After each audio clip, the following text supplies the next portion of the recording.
Every day, Sir Topham Hatt came to the station to catch his train. "Hello," he always said to Thomas. "Don't let the silly freight cars tease you. Remember, you have an important job as a special helper in the train yard."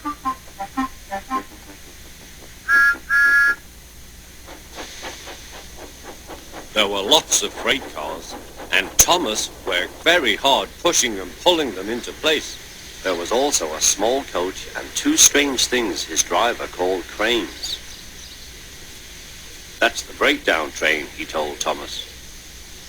"The cranes are for lifting heavy things, like engines, coaches, and freight cars." One day, Thomas was in the yard. Suddenly, he heard an engine whistling. "Help! Help!" A freight train came rushing through, much too fast. The engine was James, and he was frightened. His brake blocks were on fire. They're pushing me, he panted. On, laughed the freight cars, still whistling, "Help, help!" Poor James disappeared. "I'd like to teach those freight cars a lesson," said Thomas the tank engine. Soon came the alarm. "James is off the line, the breakdown train, quickly!" Thomas was coupled on, and off they went.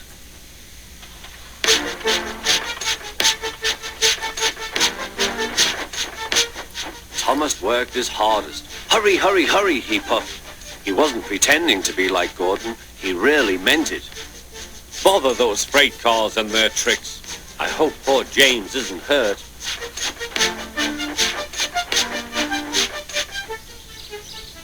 James's driver and fireman were feeling him all over to see if he was hurt.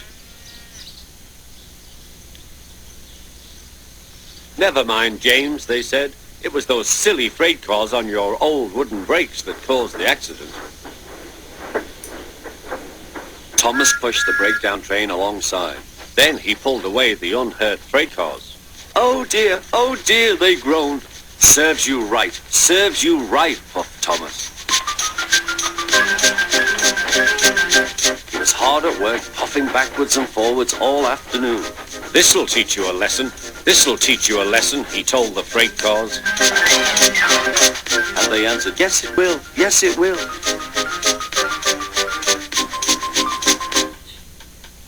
They left the broken cars. Then with two cranes, they put James back on the rails.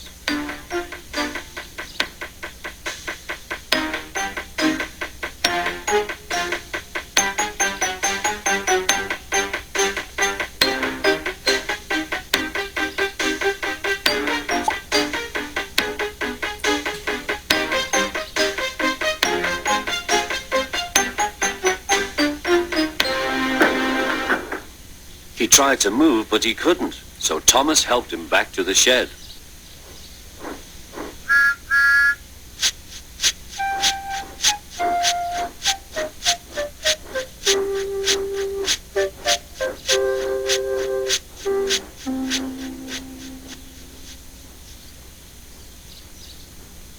Sir Topham Hatt was waiting anxiously for them. "Well, Thomas," he said, "I've heard all about it, and I'm very pleased with you. You're a really useful engine. James shall have some proper brakes and a new coat of paint, and you shall have a branch line all to yourself." "Oh, thank you, sir," said Thomas. Now Thomas is as happy as can be. He has a branch line and two coaches called Annie and Clarabelle.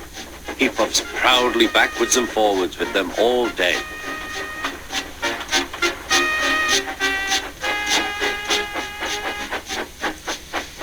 He is never lonely. Edward and Henry stop quite often and tell him the news. Gordon is always in a hurry, but never forgets to say poop, poop, and Thomas always whistles peep, peep in return.